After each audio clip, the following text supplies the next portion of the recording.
ko iyi ntambara ishigikiwe mu buryo bugaragara. Hari abashigikiye abanyamerika na Israel iyobowe na Bibi, ndetse n'abandi nk'Ubushinwa n'Uburusiya nabwo bushigikiye Iran buyiryamyeho, mu gihe Saudi Arabia yo tutabona uruhare rwayo muri izi ntambara abayisilamu bari guhohoterwa muri Gaza, Palestina, Libya, Sudani, Iran. Yo ubwayo twavuga ko isinziriye, yo yari yoroshye, iri mu gitotsi abantu ishaka no kubyumva. Bishobora no gukurura n'ibindi bihugu bikomeye nka United, bigatuma ikibazo kiba kinini kurushaho. Ikindi, ku bukungu bw'isi, akarere ka Middle East ni ingenzi cyane ku bijyanye na peteroli. Iyo hari intambara cyangwa umutekano muke, bituma peteroli ihenda ku isi, hanyuma ubuzima bw'abaturage bukaba bubi cyane. Tubibutse ko umuhora wa Hormuz ufunze ku bihugu bifitanye ubucuti na Leta Zunze Ubumwe z'Abanyamerika ndetse n'Abanya-Israel. Impamvu abanya-Iran bagaragaza ko bafunze uyu mupaka kuri ibi bihugu nuko bafite ubwoba ko ibyo bihugu bishobora kunyuzamo ibitwaro bishobora kujya gusenya Iran. Mu gihe rero ibindi bihugu nk'Uburusiya, Ubushinwa byo bifitanye umubano mwiza na Iran, bino mu gutabarana muri izi ntambara Iran irimo, imipaka ifunguye. Yumvikane ngo essence, igitoro kiri kuboneka ubu ngubu Ubushinwa n'Uburusiya nibwo buri hejuru ku isonga mu gucuruza peteroli, kuko nibwo bwafunguriwe amayira. Urumva ko nabwo bugomba gusapotinga ndetse no kurinda ayo mayira kugira ngo Abanyamerika bataza kuyasenya. Ubuzima bw'abaturage rero ku isi bugenda buhenda, ibiribwa birahenda, lisansi igahenda ndetse n'ibindi, kubera yuko iyi ntambara iri kubera mu burasirazuba bwo hagati. Ku makimbirane rero y'ibihugu, ubufatanye bwa Rusiya na Iran bushobora gutuma isi irushaho kwicamo ibice bibiri. Igice kimwe kigashigikira Leta Zunze Ubumwe z'Abanyamerika bari kumwe na Bibi, ariwe Benjamin Netanyahu wakoze jenoside muri Gaza no muri Palestina, hanyuma ibindi nabyo bikaryama kuri Iran. Ibihugu bishyigikiye rero Amerika nabo bafatanya bikorwa babo, ibihugu bishyigikiye Rusiya na Iran nabyo ubwabyo bishobora gusubiranamo, bityo intambara ikaguka ikaba intambara y'isi yose. Ibi bishobora gutuma habaho ubukonje bushya, intambara y'ubutita hagati y'impande zombi. Ku biganiro by'amahoro, nubwo hari ubushyamirane, vuba Vladimir Putin ashobora kuba umuhuza hagati ya Iran na Amerika, bishobora no gufasha ibindi bihugu bikaguka, hanyuma aya makimbirane akaba ashobora guhagarara ku mpande zombi. Niyo mpamvu rero ubwo Uburusiya bufashe muri iyi ntambara, binaravugwa ko bumaze guhereza ikidege cya rutura kihereje Iran ngo ibomore. Are your allies Russia and China? Umunyamakuru ati se abafatanyabikorwa banyu Ubushinwa n'Uburusiya bari kubafasha? Minisitiri w'ububanyi n'amahanga Abbas Araghchi wa Iran ati yego, bari kudushyigikira muri politike yacu ndetse no mu bundi buryo. Umunyamakuru ati se bari kubafasha mu buryo bwa gisirikare? Minisitiri ati ubwo se musubiza iki? Hari ubufatanye dusanganywe mu rwego rwa gisirikare hagati ya Iran n'Uburusiya. Ubufatanye bwacu mu bya gisirikare ntabwo ari ibanga, n'ubundi kuva hambere twari dusanzwe dukorana.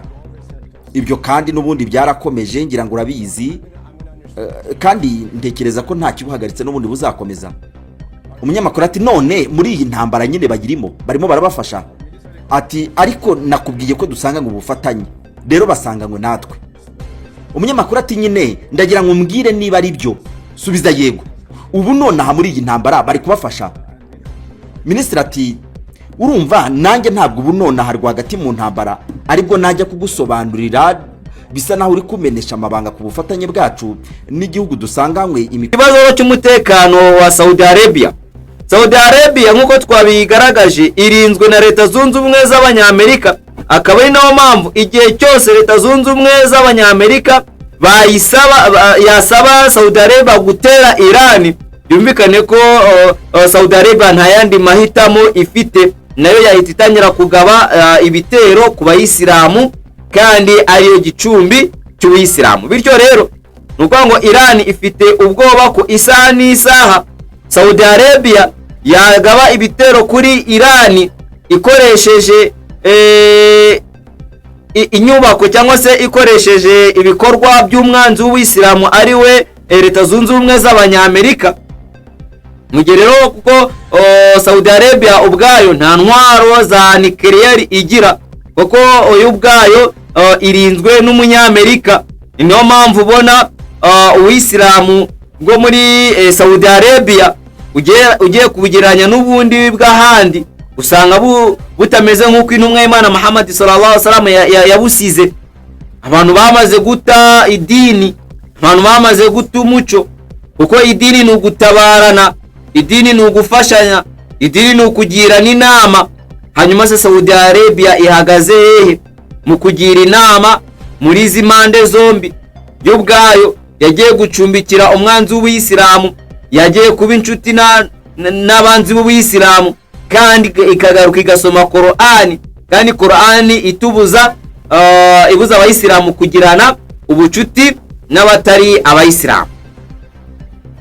Nanone Qur'ani ikaziririza gutera umuntu uwo ari we wese. Qur'ani ikabuza urugomo urwo ari rwo rwose. Kuba rero umuntu mudahuje imyemerere, kuba umuntu mudahuje idini, kuba umuntu mudahuje umuco, kuba umuntu mudahuje akarere, kuba umuntu mudahuje uruhu, kuba umuntu mudahuje imbaraga, ntabwo Qur'ani yigeze yemera ko umuntu yahohotera uwundi amuhoye ubusa. Saudi Arabia rero irinda ibikorwa remezo byayo nka peteroli, kuko niyo ikizeho, ni nacyo Leta Zunze Ubumwe z'Abanyamerika bayikurikiyeho. Ishobora rero kwibasirwa mu buryo bw'ubukungu cyangwa na za misile za Iran, kubera yuko Iran ntishaka ko ibihugu byose bifasha Amerika biyigiraho ijambo. Twabeshye mu ntambara ya Iraq, twabeshye mu ntambara ya Afghanistan, twabeshye mu ntambara ya Somalia, twabeshye mu ntambara ya Libya. Twashyizemo intwaro ntoya ziringaniye n'inini, twakoresheje imitwe y'iterabwoba kugira ngo ihungabanye umutekano w'isi, kuruta kuba twararinze Libya ya Gaddafi, kuruta kuba twararinze ikindi gice cyari cyo cyose twari turi kuvuga ko aricyo kirimo imvururu. Noneho tugeze kuri Iraq twananiwe kurinda n'ibyo Saddam Hussein yari yarubatse, twajyanye y'ingabo, twagize gute za Al-Qaeda, za Islamic State, nibwo barushijeho kugwiza imbaraga. Yes, turabasuje tubahaye ikaze tugira tuti assalamu alaikum wa rahmatullahi wa barakatuhu. Reka twizere ko mumeze neza, mwe mukunda gukurikira ibiganiro byacu kuri Sahaba TV Rwanda. Ngiye mubana kuri mikoni Abo Rahima. Saudi Arabia ndetse na Pakistan, ninde uri mu mwanya ukomeye kurusha undi mu kuba yahagarika intambara iri kubera mu burasirazuba bwo hagati ishyamiranyije Iran ndetse na Leta Zunze Ubumwe z'Abanyamerika bayobowe na Bibi cyangwa se Benjamin Netanyahu. Hanyuma rero nk'umuhuza ushobora guhuza izi mpande zombi zikarekeraho kurwana, ndetse n'umuhora wa Hormuz ukaba wafungurwa hagati ya Saudi Arabia nk'igihugu cy'ikigambanyi ndetse na Pakistan, ninde ufite position nziza yo kuba yakunga aba bantu, ninde uhagaze neza mu kuba yakunga izi mpande zombi? Rero muri iyi ntambara Saudi Arabia iri hafi yayo n'intambara iri kubera mu burasirazuba bwo hagati, ariko ariyo icumbikiye umwanzi w'abayisilamu ariyo Leta Zunze Ubumwe z'Abanyamerika, ndetse n'abasirikari barinda Saudi Arabia, barinda inyungu za Saudi Arabia ni Abanyamerika.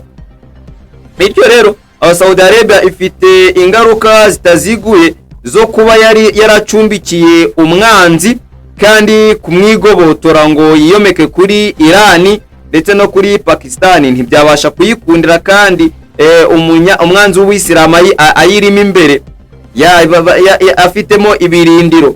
Ni ukuvuga ngo Leta Zunze Ubumwe z'Abanyamerika zifite ibitwaro, zifite akaboko mu gucunga umutekano wa Saudi Arabia. Hanyuma rero peteroli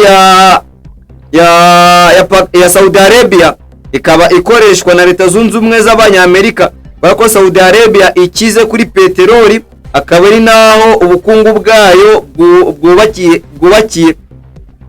Hanyuma kuba Hormuz ifunze cyangwa se yafungwa, Saudi Arabia ntibyayigiraho ingaruka cyane, kuko yo n'ubusanzwe isanzwe icukura peteroli ikanayitunganya, mu gihe ibindi bihugu bitarimo Saudi Arabia bisaba kubanza guca muri Hormuz kugira ngo bibashe kubona kuri ka peteroli bikuye muri Saudi Arabia ndetse binakuye muri Iran rero n'ibindi bihugu byo mu karere.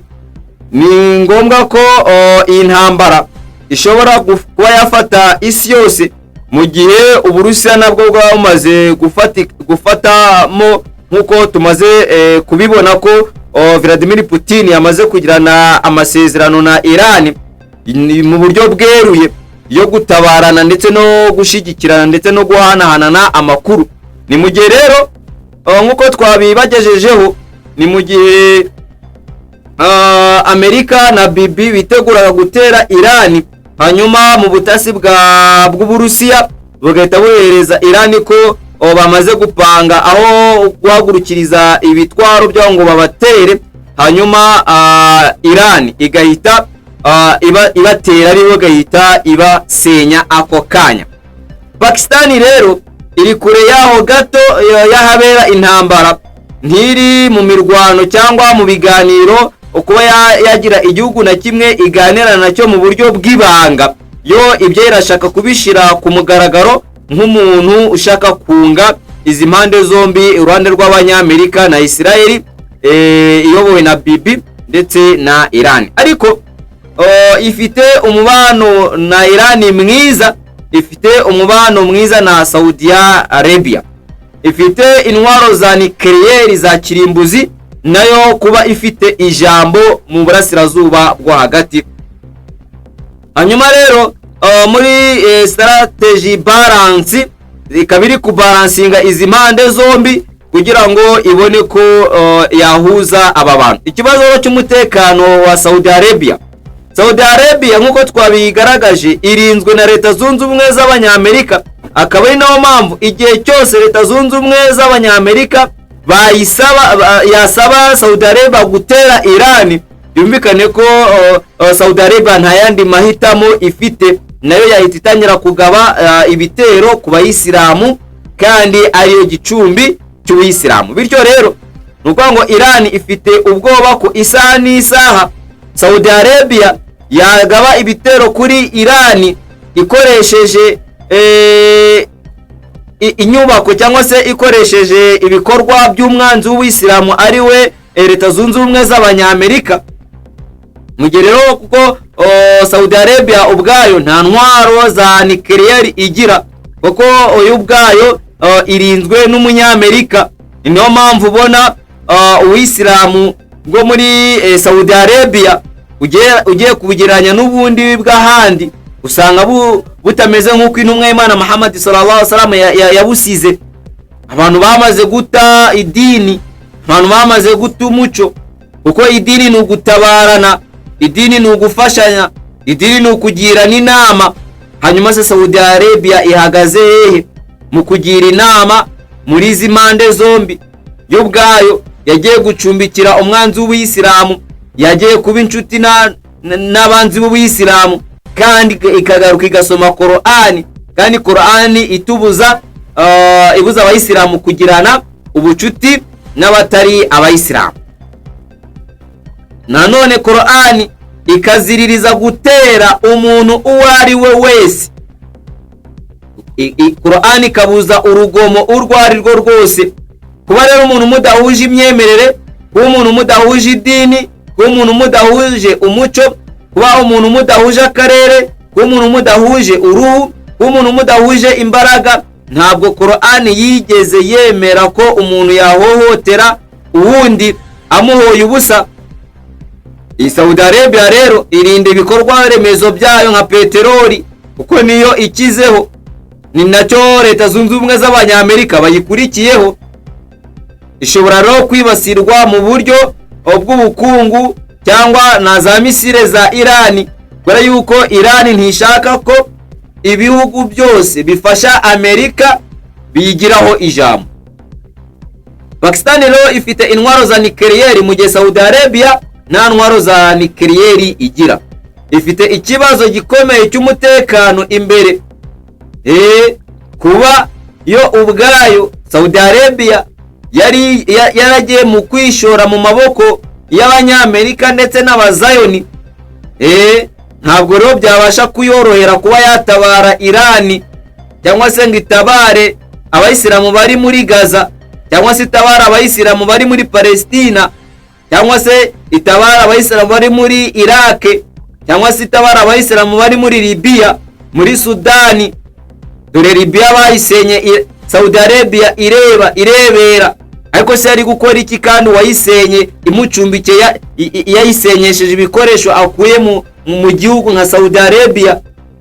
Hangaro Saudi Arabia rero mpamvu tubango yagambaniye abayisilamu bako yagiye gucumbikira umwanzi w'Ubuyisilamu, kandi bo ikabuza abayisilamu kuba bagira ubucuti n'abatari abayisilamu, hanyuma yo ijya kugirana ubucuti n'abanzi b'Ubuyisilamu. Saudi Arabia rero ni kimwe mu bihugu bifite peteroli nyinshi ku isi, igira uruhare ku isoko ryo kuba icuruza cyane peteroli. Iyo intambara ihungabanye n'isi yose iyiyumvamo, kubera yuko ubucuruzi bwabo bihita buhagarara. Mu gihe Pakistan ubukungu bwayo butarakomera cyane ugereranyije n'ubwa Saudi Arabia, ariko Pakistan ikaba ifite ibikorwa yamaze kubaka nk'ingufu za nucleaire, ingufu mu bya gisirikare zo kuba yakwirwanaho igihe itewe n'umwanzi w'Isilamu. Bityo tukaba tugiye kuzarebera hamwe ese igihugu cya Pakistan kiyobowe gute, gituye gute, abagituye babayeho bate. Nanone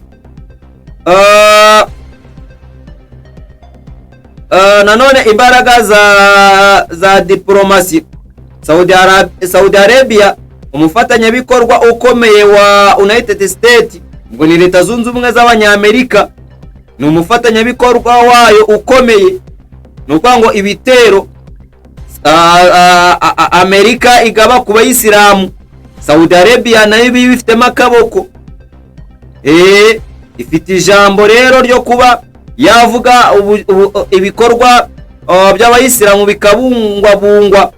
Nuko rero tubigarukaho, nta muyobozi w'abayisilamu ku isi uhari.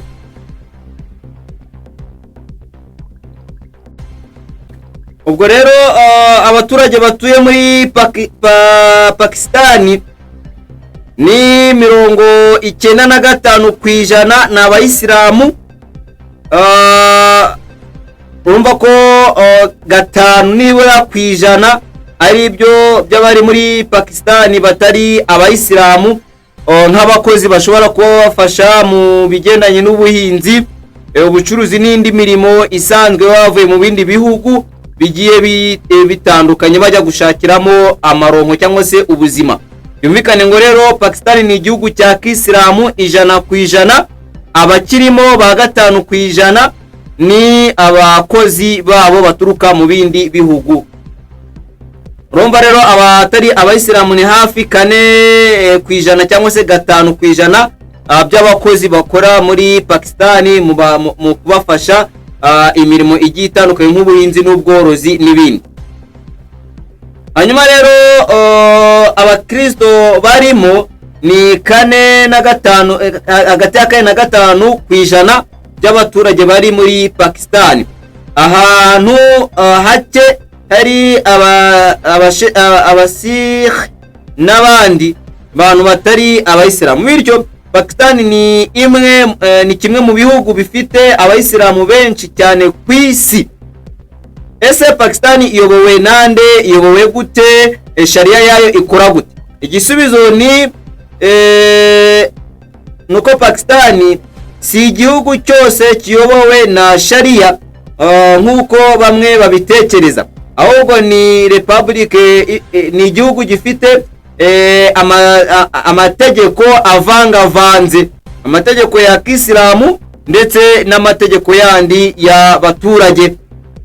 Iyo tuvuga rero amategeko ya Kisilamu ubwo ni Qur'ani ikaba amagambo y'Imana umuremyi w'ibiremwa byose. Pakistan rero ni Islamic Republic of Pakistan. Itegeko nshinga rivuga ko Islamu ari idini rya leta. Ibi bivuze ko Islamu igira uruhare rukomeye muri politike ya Pakistan. Icya kabiri, sharia ikoreshwa hehe? Sharia ikoreshwa mu buryo butandukanye. Mu mategeko y'umuryango arushaho kubungabunga umuryango, hazamo kuba harimo ibya nikah, umubano w'umugabo n'umugore, ndetse n'ibya taraka, ubutane bw'umugabo n'umugore, ndetse n'ibyizungura mu buryo bugiye butandukanye. Mu mategeko y'idini ikaba ikoresha Qur'an. Hari n'urukiko rusesengura niba amategeko adahabanye na Islamu baba bashatse gutora bitewe n'ibihe bagezemo. Ntabwo igihugu cyose kiyoborwa na sharia gusa, kuko hari n'andi mategeko kigira aza kwivangamo ariko atabangamiye idini ya Islamu. Hanyuma rero system ya politike nyayo, Pakistan ifite perezida na minisitiri w'intebe, inteko ishinga amategeko, ndetse abo bose bakaba batorwa. Ibindi ni demokarasi nk'ibindi bihugu nk'uko tumaze kubyumva. Abaturage ni 95% ni abayisilamu, hanyuma 4% cyangwa 5% ni abatari abayisilamu bahakorera imirimo isanzwe. Icy'ingenzi rero cyo kuba twakwibuka nuko Pakistan si igihugu cya sharia yuzuye 100% kigena ku mategeko ya Qur'ani gusa, cyangwa se igihugu cyagendera ku mategeko y'abaturage gusa. Oya, ni igihugu kigendera ku mategeko y'ubwoko bubiri, amategeko y'abaturage ndetse n'amategeko y'Uwiteka Allah subhanahu wa ta'ala ariyo Qur'an. Ubwo rero ubutaha mu biganiro byacu tukaba tuzabarebera Saudi Arabia. Ibi tuvuze kuri Pakistan ni nabyo biri kuri Saudi Arabia, ndetse bikaba biri no kuri Iran, ari nayo twagiye tugarukaho tureba ese muri Pakistan na Iran, muri Pakistan na Saudi Arabia plutôt, ni ikihe gihugu kiri muri position cyo kuba cyatabara abayisilamu bari muri Iran, abayisilamu bari muri Palestina, abayisilamu bari muri Gaza, abayisilamu bari muri Libya? Ni ikihe gihugu gifite position yo kubatabara?